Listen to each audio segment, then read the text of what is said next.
ఇప్పుడు ఇంకోటి ఏముందంటేనా చాలా మందికి నాకు చాలా మంది చెప్పిరి నచ్చిగా కూకరా ఏమన్నారంటే పాము మన చేతిలో గీత ఉంటుందంట గడ్డ రేఖ.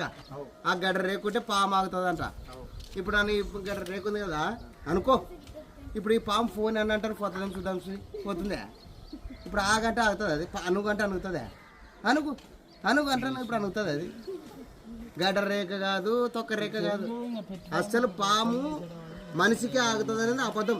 ఇప్పుడు ఏడు పాము మంచిని చూసి ఆగుతుందంటే నన్ను ఏడ కొట్ట నీకు వస్తాడని అది పడిగెత్తిటి నిలబడుతుంది. అంతేగాని ఆ మంచి చేయి చూపిస్తే పాము ఆగుతుంది అనేది చాలా తప్పు. ఆ మంచి చూసి పాము ఆగుతుంది అది కూడా చాలా తప్పే. ఇప్పుడు నన్ను ఏడ కొట్టి నీకు వస్తాడు అనేది పడగెత్తి నిలబడి కాటే నీకు వస్తుంది.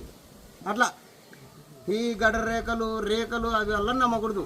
ఓకే ఫ్రెండ్స్, మా వీడియో నచ్చితే మా వీడియోని లైక్ చేయండి, మా ఛానల్ని సబ్స్క్రైబ్ చేయడం, బెల్ ఐకాన్ నొక్కండి. జై హింద్, జై భారత్.